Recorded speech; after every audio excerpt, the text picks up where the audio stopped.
En el mundo moderno, la figura del defensor del pueblo se originó en Europa, exactamente en Suecia, a principios del siglo XIX. Se llamaba ombudsman, o el que defiende a otro,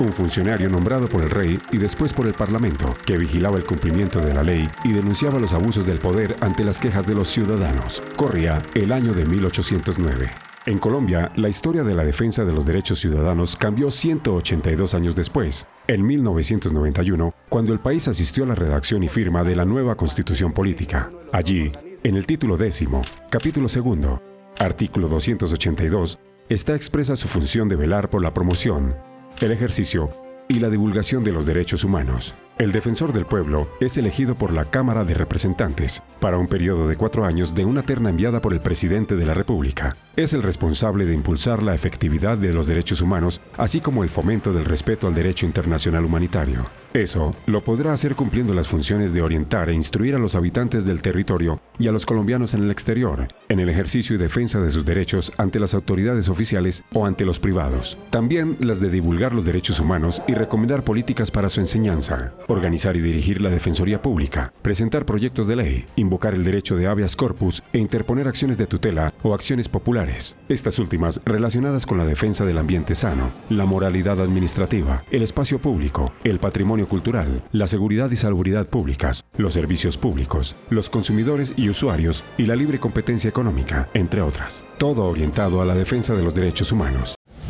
La Defensoría tiene como primer proceso misional el ejercicio de la magistratura moral, ejecutada por el defensor del pueblo, quien orienta la práctica efectiva de los derechos de los habitantes del territorio nacional y de los colombianos en el exterior. Sus pronunciamientos buscan generar credibilidad, legitimidad y confianza en la comunidad, promoviendo la acción de los distintos agentes involucrados en la defensa de los derechos humanos. La entidad atiende las necesidades de los ciudadanos a través de 10 delegaturas: salud y seguridad social, asuntos constitucionales y legales, derechos colectivos y del ambiente, política criminal y penitenciaria, seguimiento a las políticas públicas en derechos humanos, derechos de la niñez, juventud y las mujeres,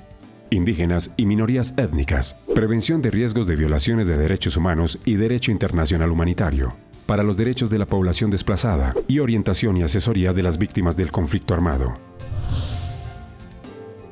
Eso se traduce en defender los derechos de los pacientes de clínicas y hospitales, en asesorar a quienes sienten violados sus derechos constitucionales, en lograr que quienes permanecen en las cárceles no tengan castigo diferente a la privación de la libertad, en mediar para que los conflictos se resuelvan de manera amigable, en buscar soluciones a problemas entre entidades, en hacer sentir a los ciudadanos que alguien los defiende cuando sus derechos son pisoteados o ignorados. En últimas, la Defensoría del Pueblo está para que se respeten los derechos de los ciudadanos, para que se respete a los ciudadanos.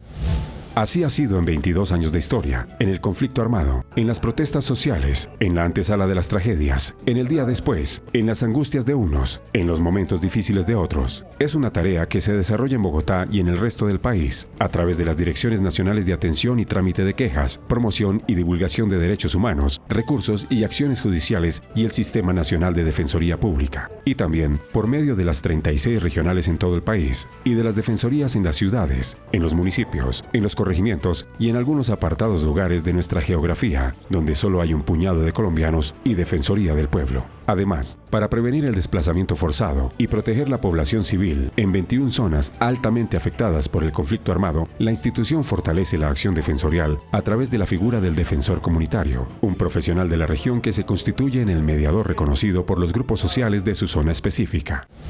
Una defensoría que visita las cárceles del país en labor humanitaria, que atiende permanentemente a las miles de víctimas del conflicto armado en todo el país, que con su mediación soluciona conflictos. Una defensoría del pueblo dedicada a impulsar la realización efectiva de los derechos humanos, para que no se queden en letra muerta y la convivencia pacífica en un país más igualitario sea una utopía cada vez más posible de alcanzar.